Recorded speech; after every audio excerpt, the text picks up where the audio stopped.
Your ego is why you're still unprofitable.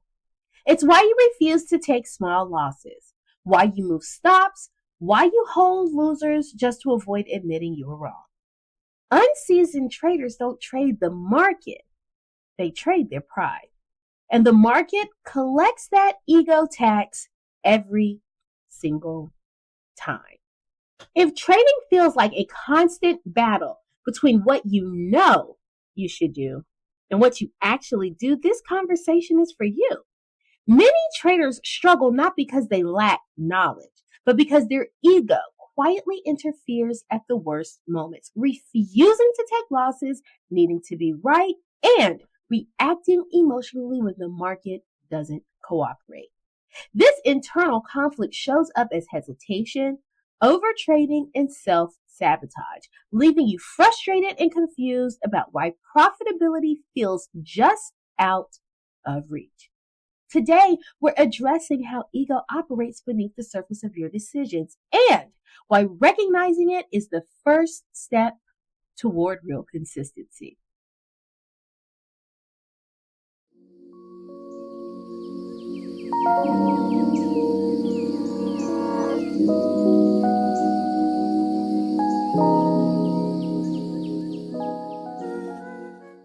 The ego, however, is not who you really are. The ego is your self-image. It is your social mask. It is the role you are playing. Deepak Chopra. Most traders never realize when ego has taken the wheel because it doesn't show up as arrogance. It shows up as justification. It sounds like confidence. It feels like conviction. But underneath, it is a quiet resistance to being wrong, to sitting with discomfort, to accepting feedback from the market without taking it personally.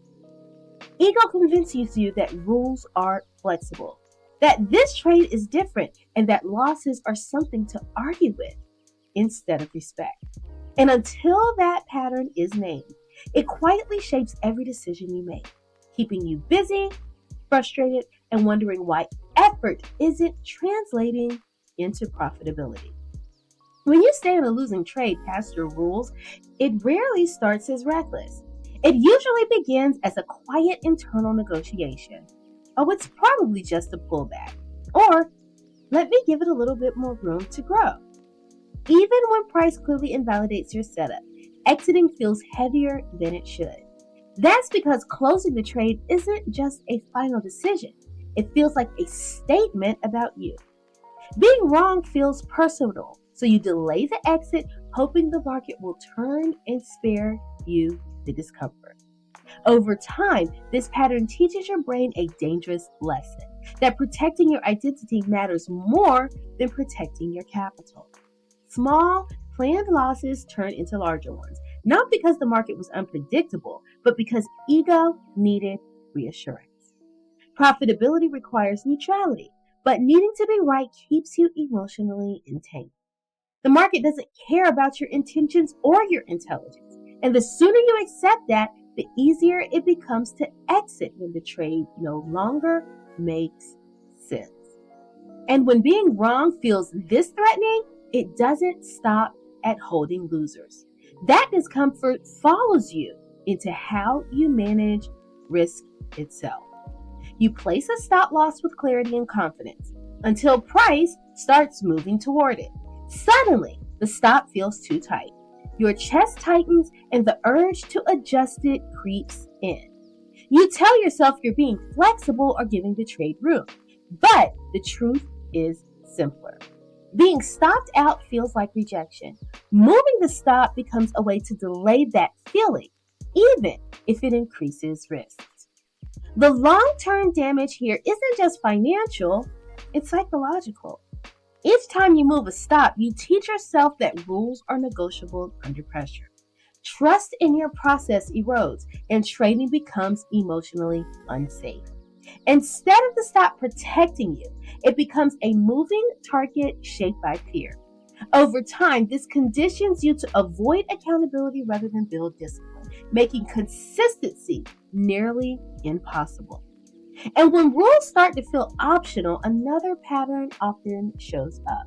One that looks like confidence on the surface, but is driven by something much deeper. After a loss, it's not just the money that stings, it's the doubt. You feel exposed, like the loss says something about your ability. That discomfort creates urgency. You want another trade quickly, not because the setup is there, but because you want relief. You want to prove to yourself or others that you know what you're doing. So you click faster, loosen criteria, and call it confidence. But the energy behind those trades isn't clarity. It's wounded pride. Overtrading in that state isn't about opportunity. It's about repairing self-damage. The market doesn't respond to that motivation kindly. Instead of restoring confidence, it often compounds losses, reinforcing the very doubt you were trying to escape. True confidence shows up as restraint, not speed. But ego pushes you to act when patience would serve you better. When this cycle repeats, frustration builds. And rather than slowing down to understand what's happening, many traders turn away from the very feedback that could help them grow. When ego is in control, losses feel like accusations rather than information. Reviewing a losing trade feels uncomfortable, so you look outward for explanations. Bad timing, unexpected news, manipulation, or someone else's fault. These explanations offer temporary emotional relief, but they block learning. If the problem is always external, there's nothing for you to adjust internally. This pattern keeps you stuck. The market is constantly offering feedback, but ego filters out anything that threatens your self-image. Growth requires humility, the willingness to say there's something here for me to learn. Without that openness, the same mistakes repeat under different conditions. Pause. Before you scroll, before you open another chart, before you take the next trade, just pause for one moment. And first, I want to genuinely thank you for watching this channel. Because if you're here, chances are you're trying to figure this market out. And that alone takes courage. Trading is exciting when it's working, but when it's not, it can feel frustrating, confusing, and even a little defeating. You study indicators, you watch videos, you try to follow strategies, but somehow the market still moves in ways that leave you thinking, why did it reverse right after I entered? Why does it hit my stop and then go exactly where I thought it would? Well, let me say something that many trading channels won't tell you. Most traders aren't struggling because they lack intelligence. They're struggling because they're trying to trade without clear levels and structure. They're reacting emotionally instead of preparing strategically. That's exactly why I created our free trading community. Inside the group, I share the exact SPY levels I'm watching for the next trading day, the areas where the market is most likely to react. These levels give you something every trader needs but rarely has: clarity. Instead of guessing, you're prepared. Instead of chasing, you're patient. Instead of trading fearfully, you're trading with structure. And the best part, it's completely free. So if you want access to tomorrow's SPY levels and a community of traders learning to approach the market with discipline and confidence, join the free group in the description below. Then come back here and comment levels so I can personally welcome you into the community. You don't have to navigate the market alone. Let's trade with clarity. Profitability doesn't come from being flawless. It comes from listening carefully when the market responds. What we often label as ego in trading is, at its root, an ancient survival response. Your brain evolved to protect you from threat, not to optimize risk-reward ratios. When a trade goes against you, the nervous system interprets it as danger. Status threat, loss threat, survival threat. Ego steps in as armor. It says, don't be wrong, don't look foolish, don't lose ground. In early human history, appearing weak or wrong could cost safety, resources, or belonging. So holding and losing trade or avoiding a stop isn't stupidity. It's a body trying to survive. Transformation begins when you realize protection is no longer required in the same way. The market is not a predator. Being wrong does not threaten your survival. When you consciously separate modern risk from ancient threat, your body can relax. Ego loosens when safety is restored, and safety is restored through structure, small risk, and repetition. You're not here to prove strength. You're here to price regulation, and regulation is the new edge.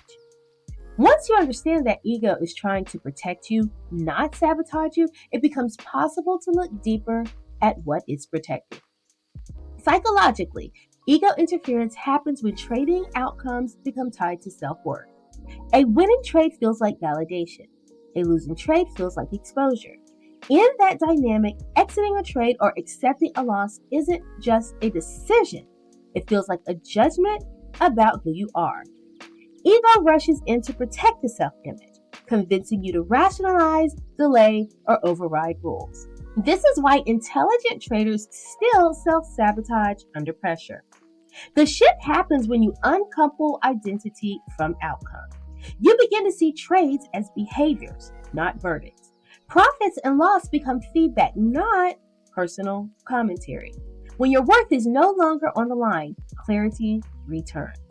Ego quiets not because it's defeated, but because it's no longer needed. Self-trust grows when you follow your process, even on losing days. That trust is what stabilizes performance over time. But identity doesn't form in isolation. The way we experience being right or wrong is shaped by history long before we ever place a trade. For many in the Black community, ego-driven behavior in trading cannot be separated from history. For generations, appearing wrong, weak, or incompetent carried real consequences: loss of safety, dignity, livelihood, even life. From slavery through Jim Crow and beyond, survival often depended on strength, composure, and avoiding anything that could be used against you. Emotional restraint and image protection were not vanity. They were survival strategies. That history doesn't disappear when you sit at a trading desk. It shows up as a pressure to be right, fear of visible mistakes, and resistance to taking losses. Ego becomes a shield shaped by collective memory. Transformation begins when you recognize that the market is not a courtroom or a plantation. It is a learning environment. You are allowed to make mistakes here without punishment. Letting go of ego in trading is not weakness. It is a radical act of freedom, choosing growth over survival conditioning.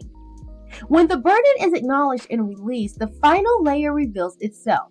What you rely on with control is no longer possible. From a faith perspective, ego often emerges when trust is lacking.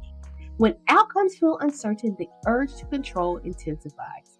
Ego says, I have to make this work. I can't afford to fail. But faith has never been about control. It has always been about obedience, surrender, and trust beyond visible outcomes. Ego interferes when responsibility for results replaces faithfulness to the process. Transformation occurs when you release the burden of outcome and return to stewardship. Your role is preparation, discipline, and integrity, not perfection.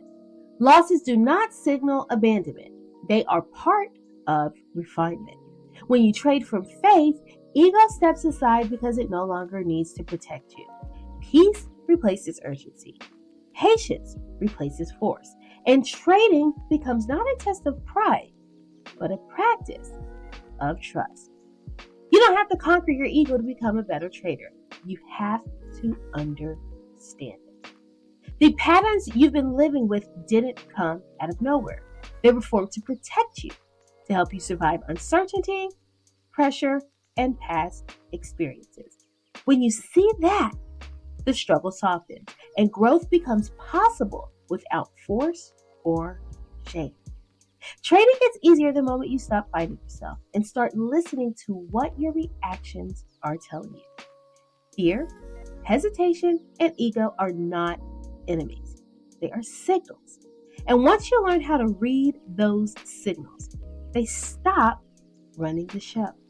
Clarity doesn't come from being tougher. It comes from being more aware. You are allowed to learn in public with yourself.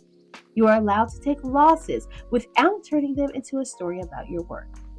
Every professional trader you admire has walked through this same territory, learning how to separate emotion from execution and identity from outcome. The difference is not talent, it's regulation. This work is not about becoming fearless or perfect. It's about becoming steady. Steadiness is what allows you to follow rules when it's uncomfortable, to step back when emotions rise, and to stay present instead of reactive. That steadiness is a skill, and like any skill, it can be trained. You don't have to rush this process. Transformation in trading happens through small, repeated shifts that compound over time. Each moment you pause instead of react, each time you honor your plan, you're building something far more valuable than a single win. You're building self-trust. To support you in going deeper, I created a free resource guide designed to help you explore these concepts with structure and compassion. It's meant to be used alongside your trading at your own pace as a way to connect insight to action without overwhelm. If this message resonated, I invite you to download the free guide using the link below. Let it be a companion as you continue growing, not just as a trader, but as someone learning how to operate from clarity instead of pressure. You don't have to do this alone. This isn't about beating each other. It's about building together. If this resonated, leave a comment and be part of the conversation. Like it so the message travels, and share it to help level the playing field for Black families learning to grow wealth with intention. You've got this. Peace and blessings, Dr. O.